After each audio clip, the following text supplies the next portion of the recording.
The scent is the first thing, not the cloying sweetness of funeral lilies, nor the sharp tang of damp earth, but something older, something dry and patient. Dust motes stirred by a footfall not repeated in a century. Sunlight, trapped in amber, filtering through a rose window of cracked stone, painting the floor in the colors of a dying sunset. It is the scent of stories that have forgotten they are stories, of vows whispered into the silence of a sealed tomb. In the shadow of the Pyrenees, where the wind carries the chill of forgotten glaciers, there lies a place not built for the living, a city of limestone and silence. Its streets are narrow, its houses are small, and its inhabitants have not drawn breath for 2,000 years. They call it the Cité des Morts, the city of the dead. But to call it a cemetery is to misunderstand. A cemetery is a place of ending. This is a place of preservation, a place where the final act of love was not a eulogy, but an act of architecture. We begin our journey not with a death, but with a defiance of it. We begin with a name half erased by time, and a story carved into stone that asks the most haunting of questions. What would you build to keep the one you love from fading into oblivion? What shape would your grief take if it could be carved with chisel and hammer, given a roof to shelter it from the rain, and a window to catch the first light of dawn for eternity? This is not merely a story of a tomb. It is the story of a promise, etched in limestone, that love in its most desperate form becomes a place you can walk into, a place that still holds the echo of a heartbeat. So let us light a single candle against the encroaching dark. Let us walk softly through the city of the dead, where the silence is not empty, but waiting. Keep the candle lit and listen. The earth above is the color of old honey, baked hard by a sun that has not changed since the Romans first set foot on this Iberian soil. Olive tree, their leaves the green of tarnished silver, twist their ancient roots into the dust, drawing sustenance from a land that has served as a cradle and a grave in equal measure. From a distance, there is nothing to mark the place, only a slight depression in the landscape. A gentle sigh in the earth's contour suggests that beneath this pastoral scene, there lies another city. The entrance is a wound in the rock, a dark mouth framed by stone that has been worn smooth by the passage of 1,000 years and the hands of 1,000 visitors. But we are not visitors.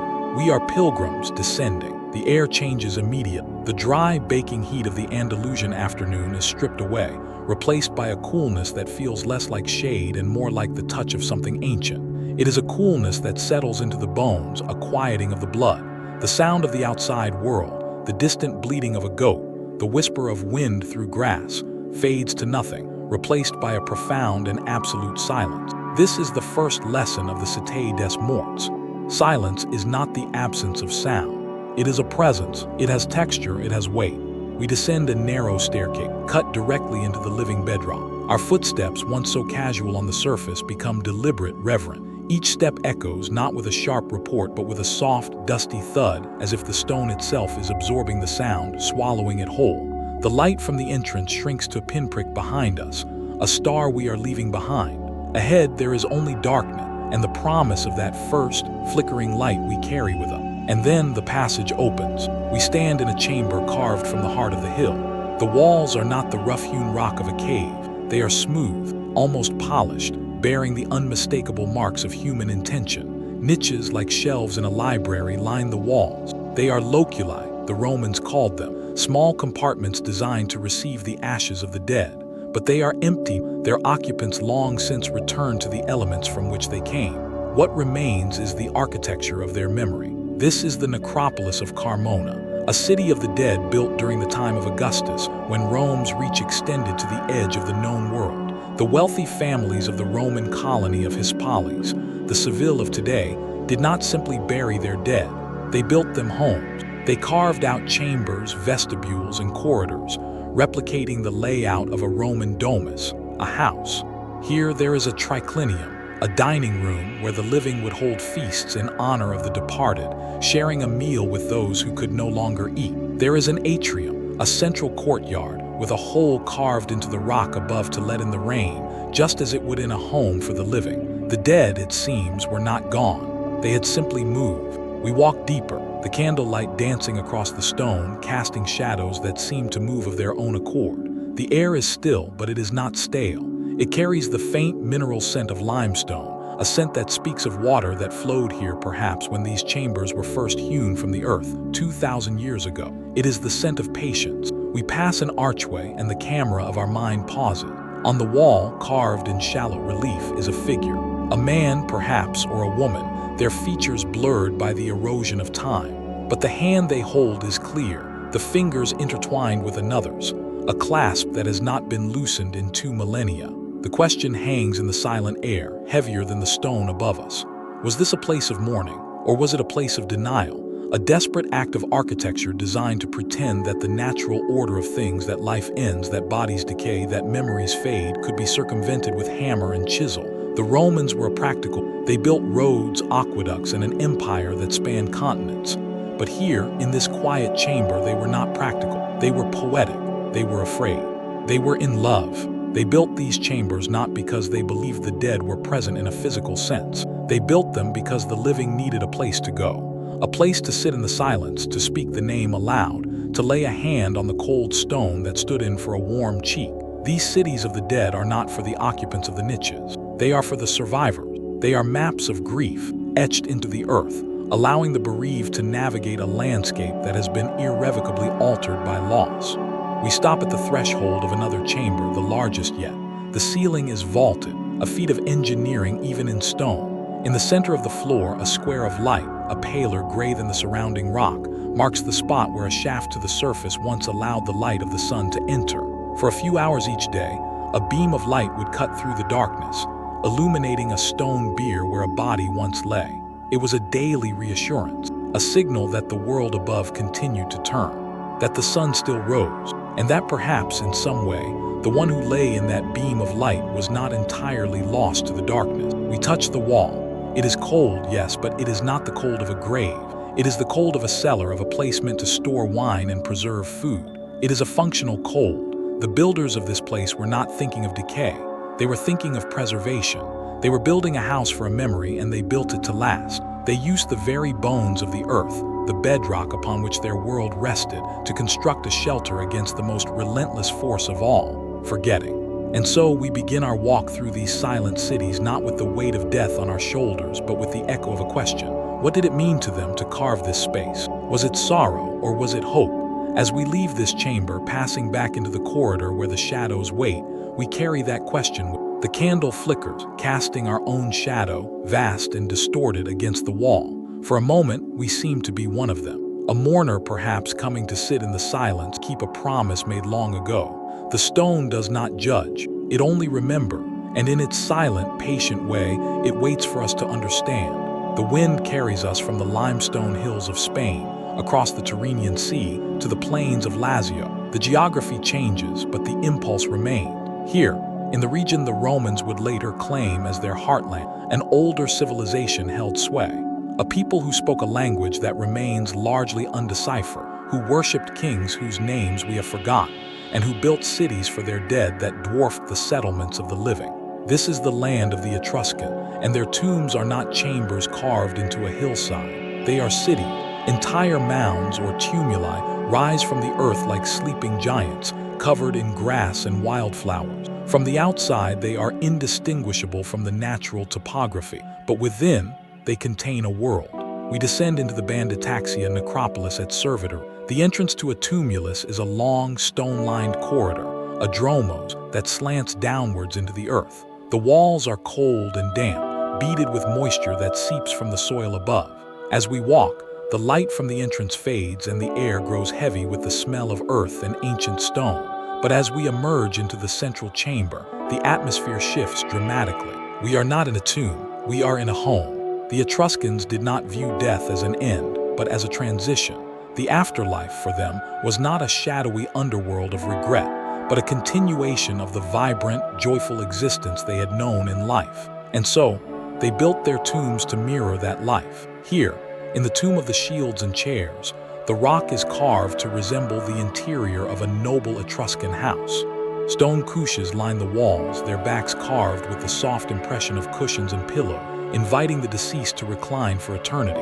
Chairs with high, rounded backs, the sella curiules, a symbol of authority, are carved directly from the bedrock, waiting for their occupants to sit and pass judgment. On the walls, painted in fading ochre and umber, are scenes of dancers and musicians, of hunting parties and banquets. The dead, it seems, were not meant to rest, they were meant to feast. But there is a tension here, a quiet desperation beneath the joyous facade. We pause before a painted scene that has endured for 2,500 years. It depicts a man and a woman lying side by side on a couch, a single blanket drawn over them. Their faces are worn, the paint flacking, but their postures are clear. They are leaning toward one another, their hands reaching out, almost touching. They are a couple, eternalized in a moment of intimacy, forever on the cusp of a conversation that was interrupted. The Etruscans practiced the coniugium, a form of marriage that was a partnership, a union of equals. Women retained their own names, their own property, and their own place in society. They attended banquets alongside their husbands, they read and wrote, they held influence. And when they died, they were buried not in a separate chamber, but beside the one they had chosen. The Etruscan promise, inscribed not in law but in stone, was that the bond forged in life would not be broken by death. The tomb was not a final resting place. It was a dining room where the meal would continue, a bedroom where the night would never end, a home where the door would always be open. We move deeper into the Tomb of the Reliefs, one of the most extraordinary funerary monuments ever created. The name is literal. Every surface is covered in stucco reliefs, painted in vibrant colors that have faded to whispers of their former brilliance. Here, the imitation of life is so complete, so obsessive, that it becomes unsettling. Pillows are carved with such precision that you can almost see the dent a head would leave. Ropes hang from pegs on the wall, their fibers individually rendered. A cooking pot sits on a shelf, waiting for a meal that will never be prepared. A three-headed dog, Cerberus, the guardian of the underworld, is painted in the corner, not as a monster, but as a pet, a guard dog watching over the family's most precious possessions. But it is the tools of everyday life that are the most haunting. A carpenter's square, a measuring rod, the instruments of a profession carved into the stone of the tomb as if the deceased might need them again. This was not just a house, it was a workshop, a place where life was meant to be lived, not simply remembered. The Etruscans built these spaces not to house the dead, but to house the idea that death was an illusion. They created a world so complete, so detailed, so believable, that the mind struggles to accept it as a tomb. We find ourselves looking for the door that leads to the kitchen, the window that looks out onto a street. But there is no street. There is only the solid, implacable reality of the stone. The philosophical question of this place is sharper than the chisels that carved it. Is this joyful portrayal of the afterlife a genuine belief, or is it a shield against the terror of annihilation? The Etruscan language is lost to us, but the language of their art remained, and it speaks of a fear so profound that it could only be countered by an act of creation so absolute. It sought to replace reality itself. They built their cities of the dead with the same fervor with which they built their cities of the living, perhaps with greater fervor, for the stakes were infinitely higher. The city of the living could be conquered, burned, its walls razed to the ground. But the city of the dead was built into the earth, protected by the weight of millennia, immune to the petty wars of men. As we stand in the central chamber, the silence is broken by a sound that seems to come from the stone itself, a low, resonant hum. It is not a ghost, but the sound of our own heartbeat, amplified by the acoustics of the chamber. It is a reminder that we are the living, standing in a place designed for those who are not. The Etruscans built these tombs to accommodate a present, the soul, the spirit, the mane. But the only presence we can truly feel is our own, and the echo of the love that went into the making. We leave the tumulus, ascending back into the light of the Italian afternoon. The sun is blinding, the air warm on our skin. The world of the living rushes back in, the sound of a car on a distant road, the cry of a bird. But the image remained, the image of a man and a woman on a painted couch, their hands reaching for each other across the expanse of eternity. They made a promise, these Etruscans, carved into the living rock. And though their language is silent, their kings are forgotten and their cities are dust, the promise endures. It whispers to us from the darkness, a quiet assurance that the bond of love is older than death, and perhaps, just perhaps, it is stronger. We remain in the Etruscan lands, but we travel deeper into the earth and deeper into the psychology of the tomb. The tumuli of servitory are grand statements, monuments visible for miles, declarations to the living of the power and wealth of the family interred within. But there is another kind of Etruscan tomb, more intimate, more domestic, more unsettling in its quiet normalcy. It is a tomb that does not announce itself to the world but instead creates a world of its own. We find ourselves at the Tomba dei Rilievi, the tomb of the reliefs in the Banditaxia necropolis. To reach it, we descend a steep, narrow dromos, our shoulders brushing against the cold, damp stone. The corridor seems to press in on us, a constriction designed to prepare the visitor for the transition from the broad, sunlit world above to the confined, eternal world below. The light from our candle is the only illumination, painting the walls in shades of orange and shadow. And then, the corridor opens. We stand in a chamber that defies every expectation of a tomb. It is not a somber vault, but a domestic interior, frozen in stone. The walls are not bare, they are covered in the detritus of daily life, rendered in meticulous detail. From the floor to the ceiling, every surface is alive with stucco reliefs.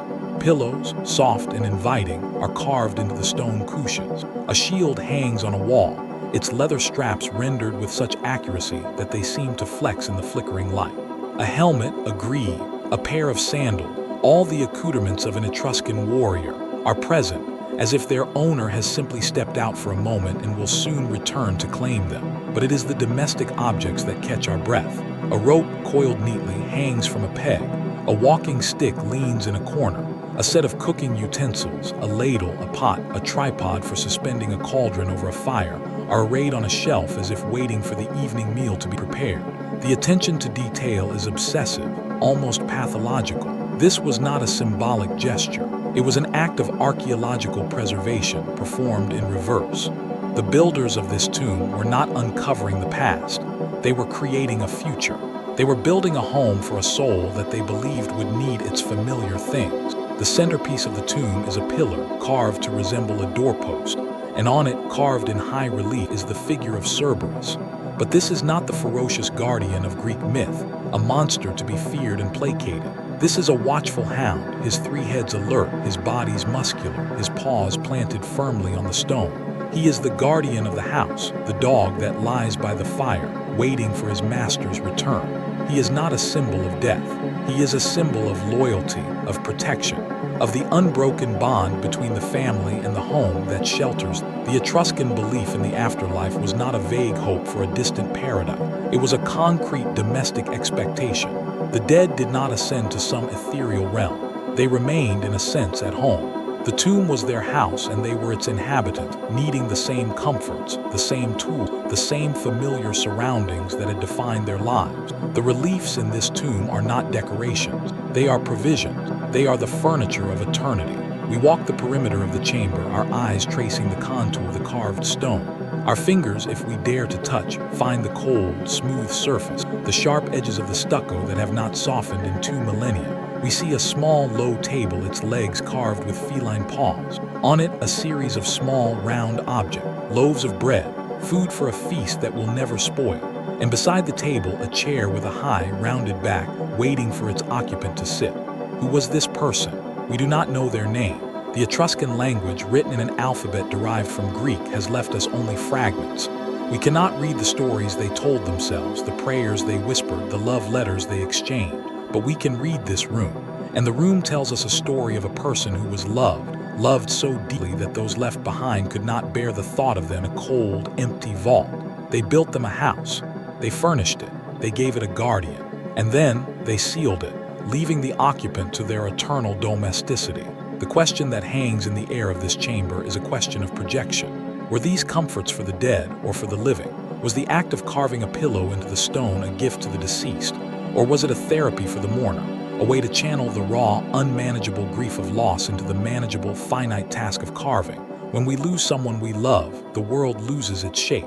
The familiar patterns of the day, the morning coffee, evening walk, become jagged, painful reminders of an absence. To build a house for the dead, to furnish it with the objects of their life, is to impose order on chaos. It is to say, you are not lost.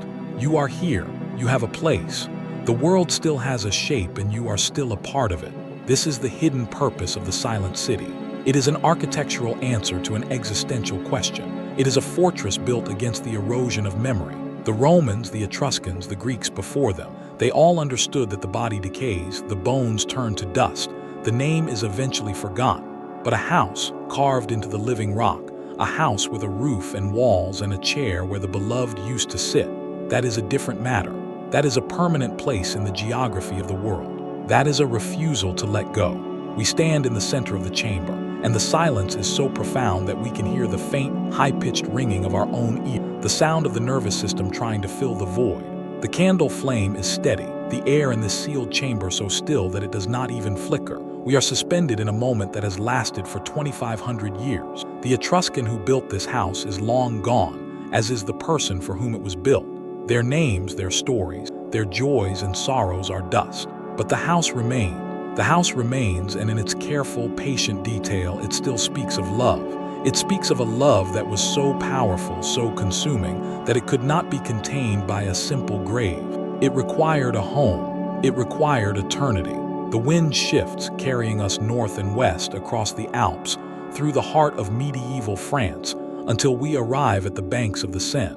The landscape changes again, from the sun-baked plains of the Etruscans, the gray, slate rooftops of Paris.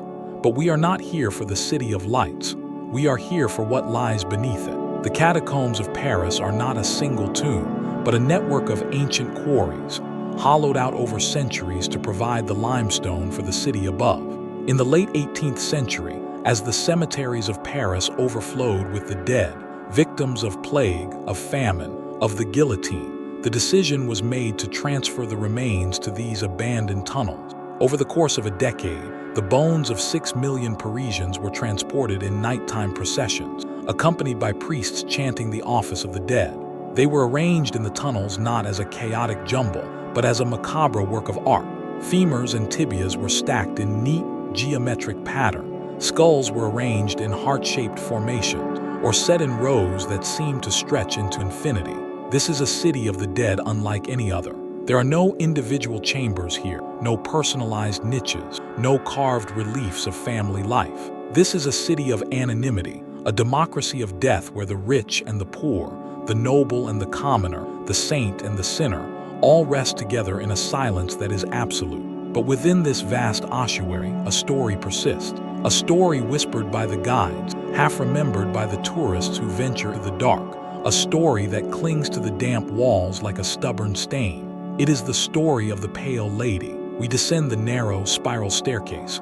130 steps, the guide will tell you, a number that counts down like a heartbeat into the cool, damp air of the quarries. The sound of the city fades, replaced by the steady drip of water and the echo of our own footsteps.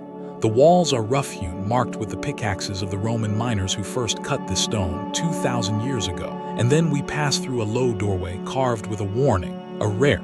C'est ici l'empire de la mort. Stop.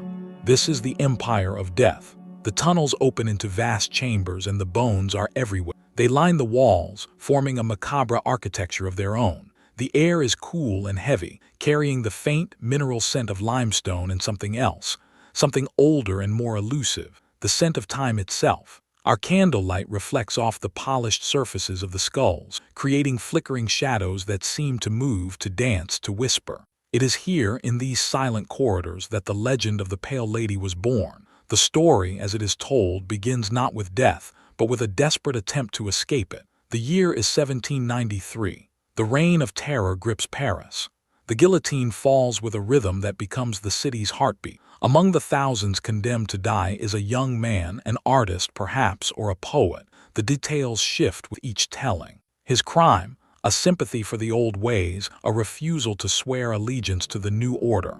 He is imprisoned, his fate sealed, but his lover, a woman whose name has been lost to history, refuses to accept his sentence. She learns of the catacomb, the underground network of tunnels that runs beneath the city, a world apart from the chaos above. She knows that the ossuary is a place of perpetual darkness, a labyrinth where the law does not reach.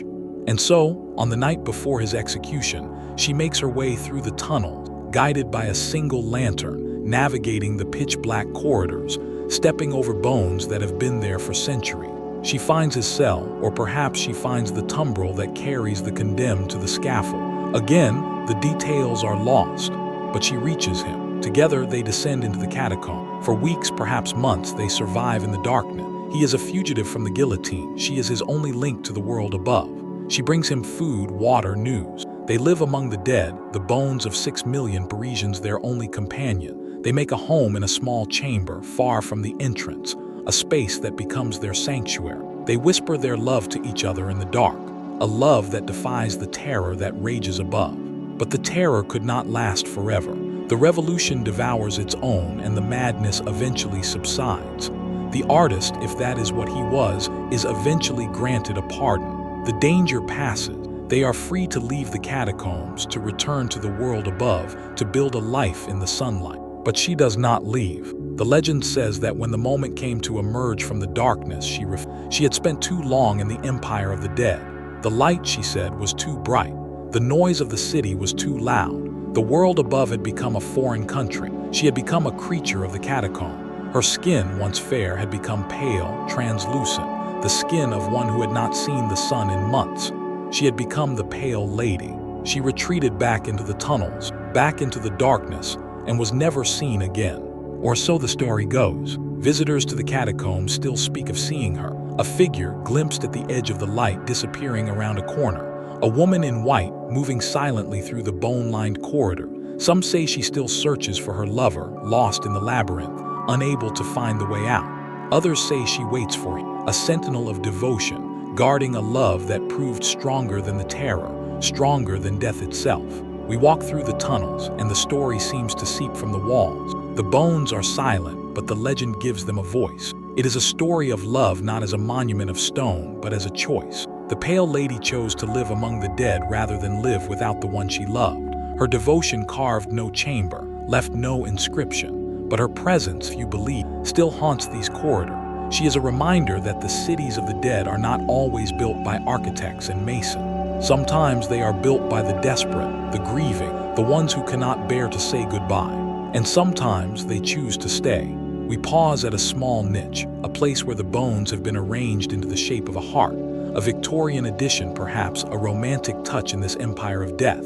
Our candle flickers, and for a moment the shadows seem to coalesce into a form. A woman, pale, watching.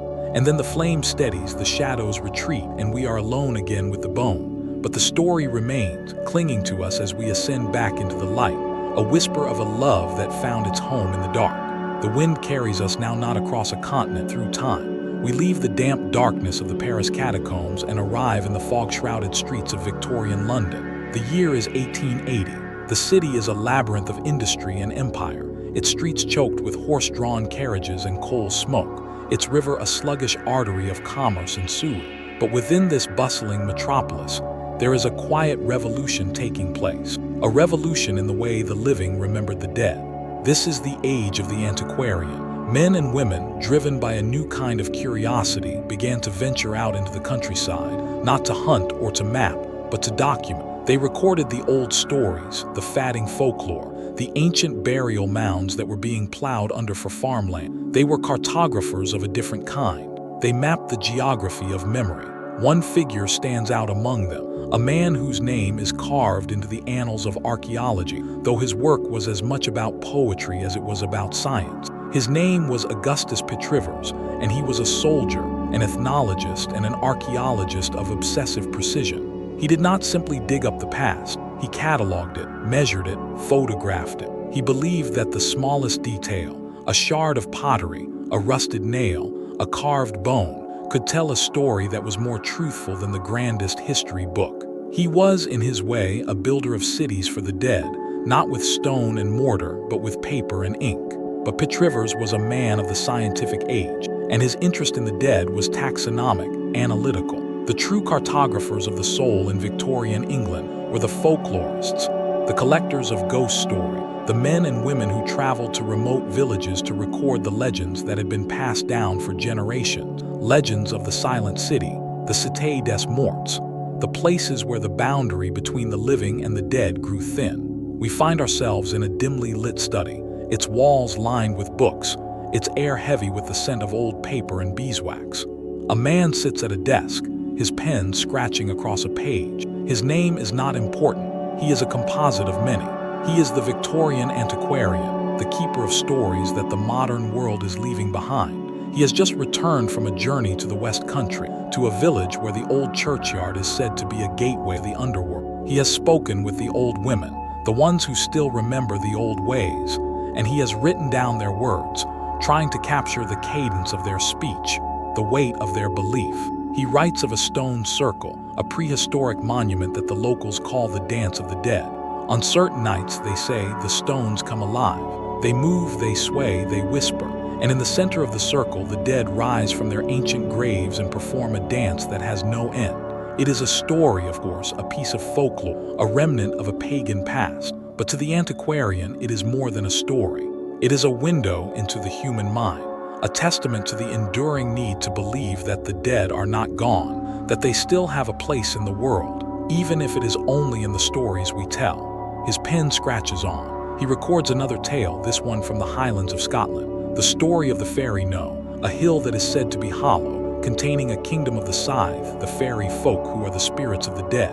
A young man, the story goes, followed his lover into the Knowe, believing she had been taken by the fairies. He descended into the hill and found a great hall, lit by torches, where the dead sat at a long table, feasting. His lover was among them, but she did not recognize him. She had been there for 100 years, though she had only been gone from the world for a night.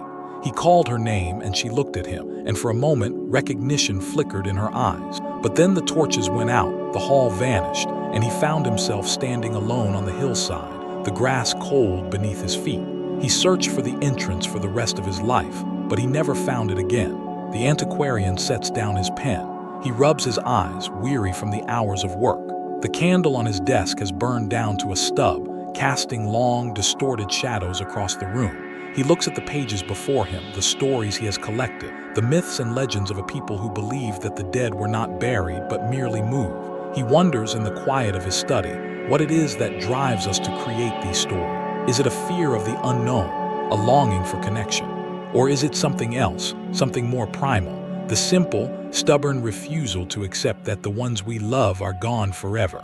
The Victorian era was an age of faith and an age of doubt, an age that built grand cathedrals and an age that began to question the very existence of the soul. The antiquarians, the folklorists, the cartographers of souls, they were the bridge between these two worlds. They did not believe, perhaps, in the literal truth of the stories they recorded, but they believed in their importance. They believed that a culture that forgot its stories was a culture that had lost its soul. And so they preserved them, built houses for them in the pages of books, gave them a place in the city of memory. We sit in the study, watching the antiquarian as he closes his notebook. He looks out the window into the foggy London night. He can hear the distant rumble of trains, the clatter of hooves on cobblestones, the sounds of a city that is racing toward the future.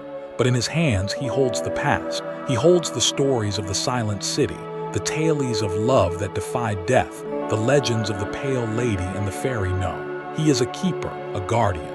And in his quiet, scholarly way, he is building a city of his own, a city of words, a city that, unlike the stone tombs of the Etruscans, can be carried in the mind, passed from hand to hand, from generation to generation.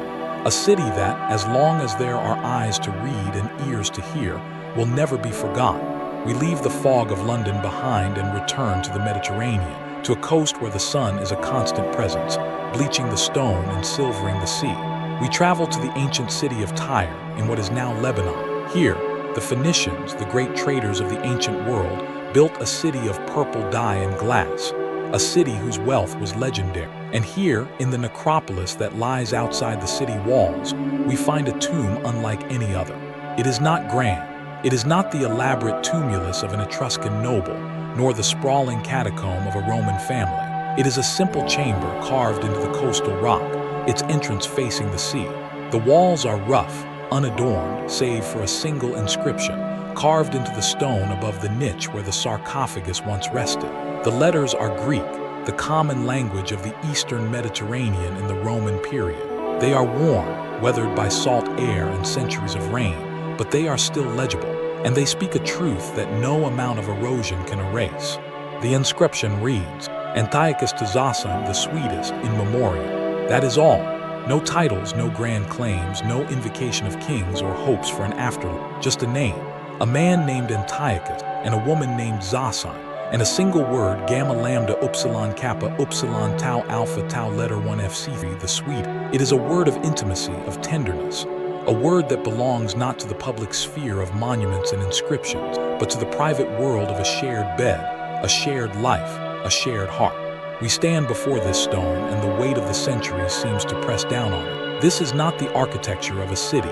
It is the architecture of a singular grief. Antiochus did not build a house for Zosan. He carved her a niche. He gave her a place, and then he carved the truth of his loss into the rock, so that anyone who passed by would know that she had been loved, so that the world would not forget her name. Who were they? We do not know. Zosan was a common name in the Greek-speaking world. It meant orderly or well-arranged, perhaps a name given to a child who was a welcome addition to a household. Antiochus was a name of kings of the Seleucid dynasty that ruled much of the Near East, but this Antiochus was likely not a king. He was a man, perhaps a merchant, a soldier, a craftsman. He loved a woman named Zosan, and when she died, he could not let her go. So he carved her name into the stone, and with it, he carved his own. The silence of this tomb is different from the silence of the others we have visited. It is not the silence of a community, of a family, of a civilization. It is the silence of a single, broken heart. It is a silence that asks a question that has no answer. What do you do when the person who gave shape to your world is gone? How do you go on living in a world that no longer contains the one you love? For Antiochus, the answer was simple. You carve her name into the stone. You carve her into the landscape, so that she is never truly gone. You make her a part of the permanent geography of the world. We think of the Etruscan tombs, with their elaborate reliefs and painted banquets, and we see them in a new light. They were not just monuments to the dead, they were monuments to the love of the living. The same impulse that drove an Etruscan noble to carve a pillow for his wife drove Antiochus to carve a simple inscription. It is the impulse to preserve, to hold, to keep. It is the refusal to let the beloved become a mere memory, a ghost in the mind. It is the desire to give them a physical presence, a place in the world that is as real as the stone it is carved from. We run our fingers over the inscription, feeling the grooves of the letters. They are shallow now, worn down by time, but the shape is still there. The Alpha of Antiochus, the Omega of Zosan.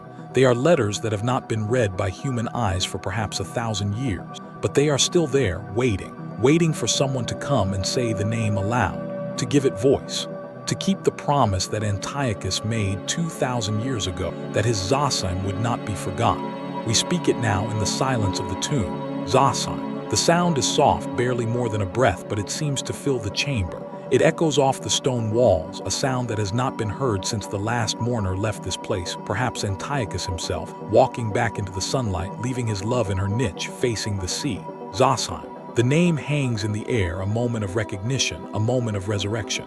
For a moment in the sound of the name, she is alive again. She is the sweet. She is loved. This is the core of our journey.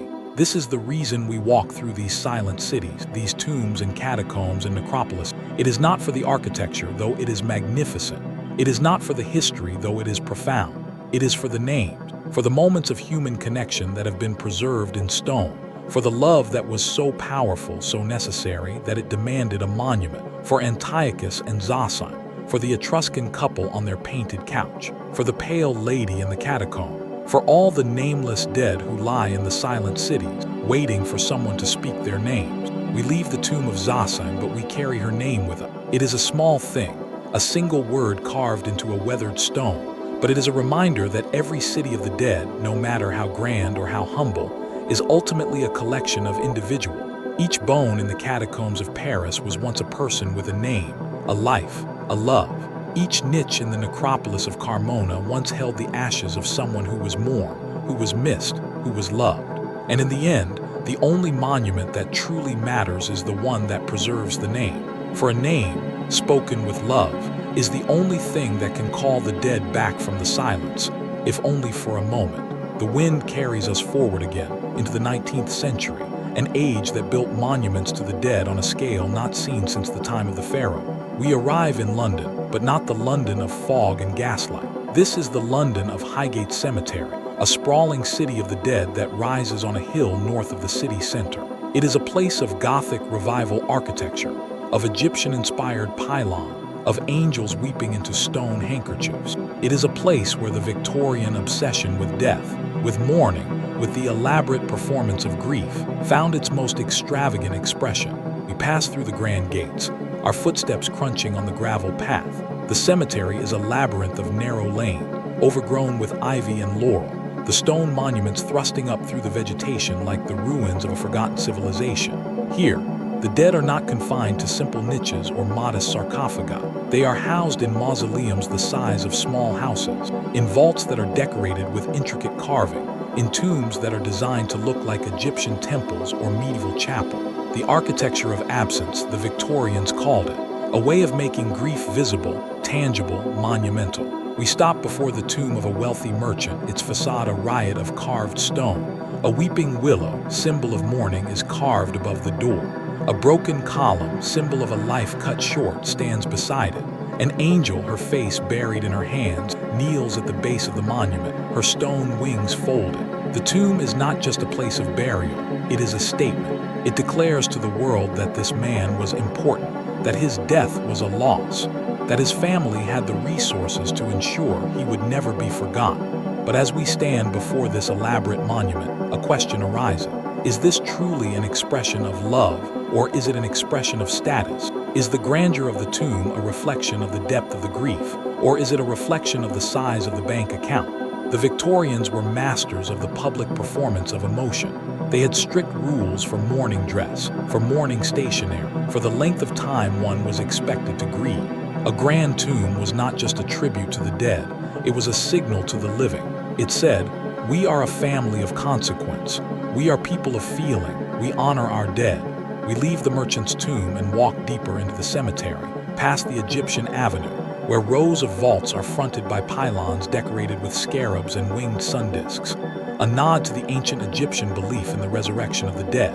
We pass the Circle of Lebanon, an ancient cedar tree surrounded by a ring of grand mausoleums, their doors sealed with iron grates. The air is cool and damp, the scent of earth and decay mingling with the sweet perfume of the laurel flowers. And in the silence, we begin to hear something, not a sound, but an absence of the ordinary, the intimate, the human. The great mausoleums of Highgate are magnificent, but they are also cold.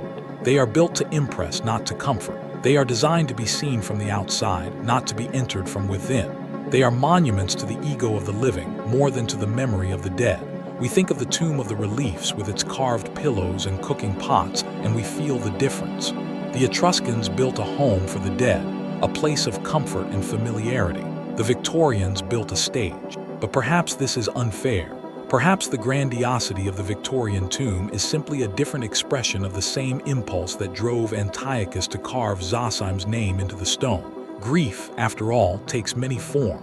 For some, it is a quiet, private thing, a name carved in a simple stone. For others, it is a public declaration, a monument that forces the world to acknowledge the magnitude of the loss. The Victorians lived in an age of spectacle, an age of grand exhibitions and world's fairs, an age that believed in the power of the built environment to shape human emotion. Their tombs were not just tombs. They were works of art, designed to inspire awe, to provoke contemplation, to remind the living of their own mortality. We come to the tomb of a woman, a young mother who died in childbirth, her life extinguished just as a new life began. Her tomb is not as grand as the merchant, but it is no less elaborate. A marble statue of the woman stands on the lid of the sarcophagus, her hand reaching out, as if to touch the face of the child she never got to hold. The sculptor has captured the moment of loss with a tenderness that is heartbreaking. The woman's face is serene, but there is a sadness in the tilt of her head, a longing in the outstretched hand. This is not a monument to status. It is a monument to a love that was cut short, to a grief that was so profound it demanded the highest art to express it. We stand before the statue, and the silence of the cemetery is suddenly filled with the imagined sounds of the woman's life.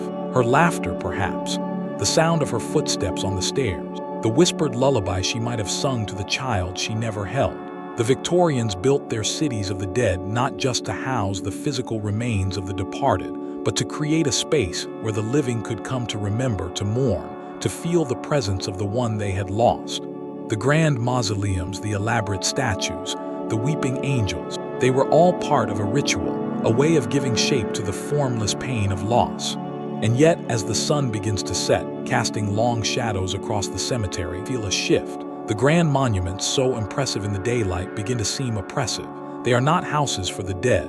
They are prisons of stone, trapping the memory of the departed in a single, fixed form. The woman reaching for her child, she will reach forever and the child will never come. The weeping angel will weep for eternity, her tears never drying. There is a cruelty in this, an insistence on grief that never heals, on loss that never fades. We turn and walk back toward the gates, the shadows lengthening around us. The Victorian city of the dead is a place of beauty, of art, of profound emotion, but it is also a place of paralysis. It captures grief in stone, freezes it in place, denies the possibility of moving on. The Etruscans, for all their elaborate tombs, believed in a joyful afterlife, a continuation of the feast. The Victorians, with their weeping angels and broken columns, seem to believe in nothing but the endlessness of sorrow. And in that, perhaps, they are more honest. For grief, as anyone who has loved and lost knows, does not end. It changes, it softens, it becomes a part of who we are. But it does not end. The Victorians understood this. They built their cities of the dead to last, not for a generation, but for eternity. And in doing so, they ensured that the architecture of absence would always stand as a reminder of what was lost. We leave the shadow of the Victorian monuments and travel back in time and across the world. The wind carries us to the banks of the Nile, to the land of the pharaohs, where the cities of the dead are not underground chambers, but vast complexes of stone that rise from the desert floor like mountains. The pyramids of Giza, the mortuary temples of Thebes, the rock-cut tombs of the Valley of the Kings. They are the most famous silent cities in the world. But we are not here for the grandeur, for the sheer scale of these monuments. We are here for a single, recurring detail. A detail that appears in tombs from Egypt to Etruria, from the catacombs of Rome to the crypts of medieval Europe. We are here for the window. In the mastaba tombs of the Old Kingdom, the earliest pyramids, there is a feature known as the false door.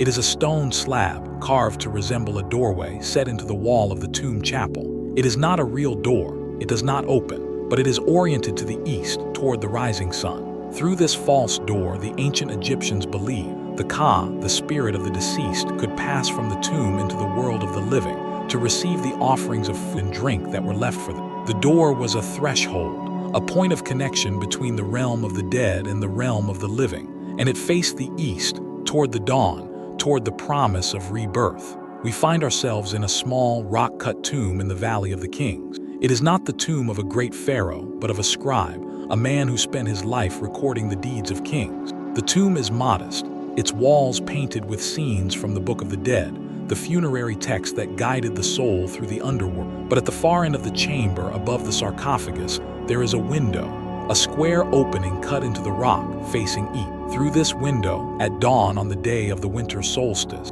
a shaft of sunlight would enter the tomb, illuminating the face of the deceased, waking them from their eternal sleep, if only for a moment. The window facing east is a universal feature of funerary architecture. It appears in the Roman columbaria, where niches are often oriented to catch the morning light. It appears in the Etruscan tumuli, where a shaft of light was cut through the mound to illuminate the central chamber. It appears in the great cathedrals of Europe, where the east end, the choir, is always oriented toward Jerusalem, toward the rising sun that symbolizes the resurrection of Christ. It appears in the simplest country graveyard, where the headstones are set to face the east, so that the dead may rise on the day of judgment with the sun at their backs. Why this insistence on the east, on the dawn, on the light that follows the darkness? The answer is as old as humanity itself. The sun rises and the world is reborn. The darkness recedes, the cold retreats, and life returns to the land. It is the most fundamental metaphor for hope that we possess. And in the cities of the dead, where hope is the most precious and the most fragile of commodity, the window facing east is a promise. It is a promise that death is not the end, that the darkness will not last forever, that there is a dawn waiting on the other side of the night. We stand in the scribe's tomb waiting for the dawn. It is a meditation, a moment of stillness. The air is cool, the silence profound, and then slowly, almost imperceptibly, the darkness begins to light. A pale gray light seeps through the window, illuminating the dust motes that dance in the air. The light grows stronger, turning from gray to gold, and then in a moment that seems to stop time itself, a shaft of pure, brilliant sunlight enters the chamber. It strikes the far wall, where the painted image of the scribe stands before the kings of the underworld, and for a moment the colors seem to come alive. The scribe's eyes, painted in black and white, seem to gleam. His hand, raised in adoration, seems to move. The moment passes. The shaft of light shifts, moving across the wall, across the sarcophagus, and then, as the sun rises higher, it fades, leaving the tomb in its accustomed darkness. But the memory of the light remains. The window facing east has done its work. It has reminded us that even in the deepest darkness, there is the promise of light. Even in the silence of the tomb, there is the echo of a dawn. We leave the tomb, emerging into the blinding sunlight of the Egyptian day. The heat is immediate, the glare intense. We shield our eyes, and for a moment we are disoriented, caught between the darkness we have left and the light we have entered. And in that moment of transition, we understand. The window facing east is not just for the dead. It is for the living. It is a reminder that grief is not a permanent state, that mourning is not a prison. The sun will rise, the light will return. And the ones we have lost, though they are gone from our sight, are not gone from the world. They are there in the east, in the light of the dawn, waiting for us to rise and join them. This is the revelation that the silent cities offer, not a denial of death, but a reframing of it, not an ending, but a transformation. The Etruscans built their tombs to face the east. The Romans oriented their cities of the dead toward the rising sun. The Egyptians carved false doors through which the spirit could pass. They all understood what we in our modern world have perhaps forgotten, that death is not a wall, but a threshold. That the cities of the dead are not dead ends, but points of departure. And that the love we carve into stone is not a monument to loss, but a window facing east, a promise that the darkness will not last forever, that the dawn will come, and that in the light of that dawn, we will see each other again. We have walked through cities of stone, through chambers of bone, through inscriptions that whisper of love and loss. But there are other cities of the dead, cities that are not built by human hands, cities that exist in the spaces between the stories we tell. These are the cities of folklore, of legend, of the tales that are passed from generation to generation, tales that speak of what happens when the silence of the dead is broken. We travel now to the misty islands of the north, to the windswept coasts of Scotland and Ireland, where the veil between the living and the dead is said to be thin as gossamer. We stand on a cliff overlooking the North Sea, the wind whipping our clothes, the salt spray stinging our eyes. Below us, the waves crash against the rocks, a constant, rhythmic roar that has been the soundtrack of this place for millennia. And on the cliff's edge, there is a window, not a window of stone, but a window of story. The locals call it the Wailing Window, and the legend attached to it is as old as the sea itself. The story, as it is told, is a simple one. There was once a young woman, a bride, whose husband was a sailor. They were married in the small church that stands, even now, a mile inland, its stone walls weathered by the wind. On their wedding night, a storm came up, a storm that the old fishermen said was the worst they had ever seen. The husband, driven by some sense of duty or perhaps by the call of the sea that ran in his blood, went down to the harbor to secure his boat. He never returned. The bride waited.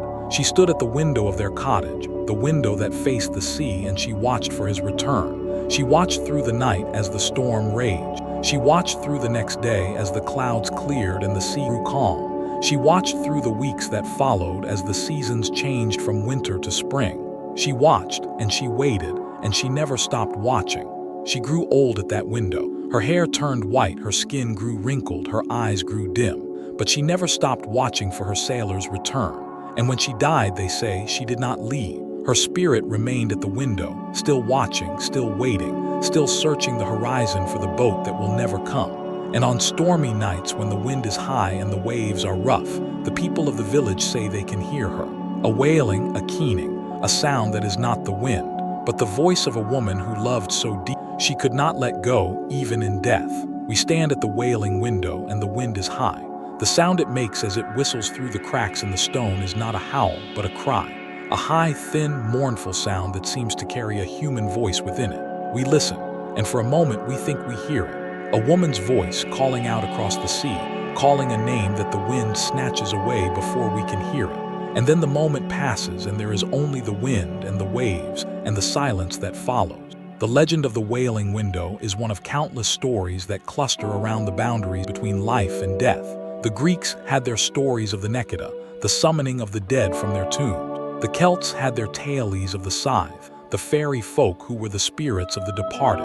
The Christians had their legends of the saints who returned from the grave to comfort the living. In every culture, in every age, the stories persist. They are the folklore of the silent city, the whispered tales that remind us that the dead are not as far away as we might think. We leave the cliff and walk inland to the small church where the bride was married. The church is old, its walls thick, its windows narrow. Inside, the air is cool and still, carrying the scent of dust and old In the corner, there is a small chapel dedicated to the sailors lost at sea. On the altar, there is a statue of the Virgin Mary, her arms outstretched, her face turned toward the wind. And beneath the statue, there is a small carved stone, a heart with a name inscribed on it. The name is worn away, illegible, but the shape remained. A heart, a promise, a love that was carved into stone, and then, when the stone could not hold it, became a story. The priest, a man with kind eyes and weathered hands, tells us that the story of the Wailing Window is still told. The young people laugh at it, he says. They say it is just a tale, a bit of folklore to frighten children. But the old ones, he says, the ones who have lost someone to the sea, they know. They know that the dead are not gone. They are here in the wind, in the waves, in the stories that are told on stormy nights. They are here, waiting for the moment when the living will remember them and speak their names. We leave the church and the sun is setting. The wind has died down and the sea is calm. In the distance, a boat appears on the horizon, its sails white against the orange sky. It is a fishing boat returning to harbor, its crew safe after a day on the water. We watch it for a moment and then we turn away.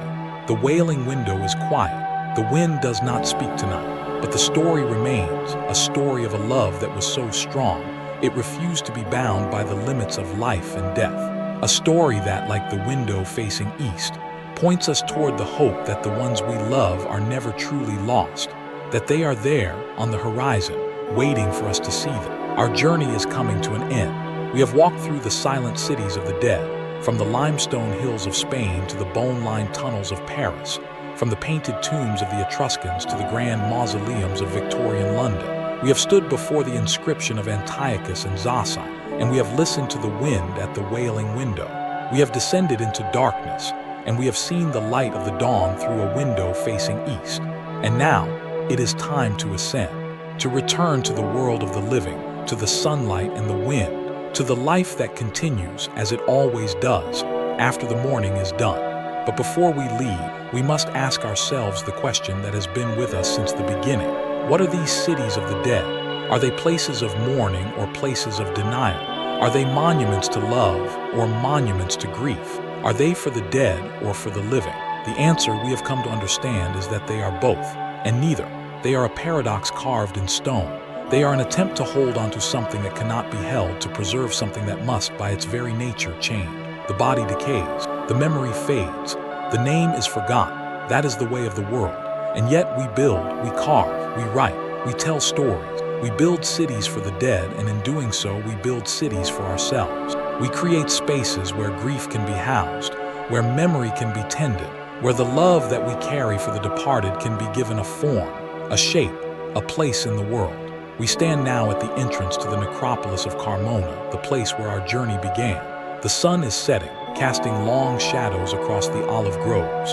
The entrance to the underground city is a dark wound in the earth, a reminder of the darkness we have left behind. But as we stand here in the fading light, we see something we did not see when we first descended. The stone is not cold. It is not dead. It is alive with the stories we have brought to it. The story of the Etruscan couple on their painted couch. The story of the pale lady in the catacomb. The story of Zosime, the sweet. The story of the bride at the Wailing Window. These stories are now a part of this place. They are woven into the stone, as real as the carvings on the walls. We think of the Victorians with their elaborate mausoleums and weeping angels. We think of the Etruscans with their houses for eternity. We think of Antiochus with his simple inscription. And we see that they are all the same. They are all trying to do the same thing. They are all trying to keep the ones they love from fading away. They are all trying to build something that will last longer than the human heart. And in that they succeed. The stone remains. The names remain. The stories remain. And as long as there are eyes to see, ears to hear, the love that was carved into the stone will remain as well. The candle we lit at the beginning of our journey has burned low. The flame flickers, casting our shadow, vast and distorted, against the wall of the tomb. For a moment we are a part of this place, a mourner standing in the silence, holding a light against the darkness. But then the flame gutters and the shadow fades. We turn and we walk back toward the entrance, back toward the fading light of the sun. The cool air of the tomb gives way to the warmth of the silence gives way to the sound of the wind, the distant bleating of a goat, the ordinary sounds of a world that continues to turn. We step out into the open air, and the sun is low on the horizon, painting the sky in shades of orange and red. The olive trees are silver in the fading light. The stone of the necropolis is warm beneath our hand. We are back in the world of the living, but we are not the same. We carry with us the stories we have heard, the names we have spoken, the love that was carved into stone. We carry with us the silent city, a place we can return to whenever we need to remember that love is stronger than death, that memory is a form of resurrection, and that the ones we have lost are never truly gone. They are there, in the stone, in the stories, in the silence that waits for us to speak their names. So let us keep the candle, let us keep the stories alive. Let us build our own cities for the dead, not with stone and mortar, but with the words we speak, the memories we hold, the love we carry in our hearts. For in the end, the silent city is not a place. It is a promise that the ones we love will not be forgotten, that their names will be spoken, that their stories will be told, that the love we carved into the world will endure long after the stone has turned to dust. And in that promise, there is a quiet, profound, enduring hope. The hope that we too will be remembered, that we too will have a place in the silent city, that the love we give will be the stone that holds us in the memory of the world, and that in the end is the only monument that truly matters. The wind carries the sound of a bell somewhere in the distance, a church bell perhaps, or a sheep bell, a sound that belongs to the world of the living. We turn away from the necropolis, we begin the walk back. The sun sets, the stars come out one by one, and in the darkness the silent city waits, patient and eternal, holding the stories of those who came before. We carry them with us now. We are their memory, we are their voice. And as long as we remember, they are not dead, they are here. They are with us, they are the living stone.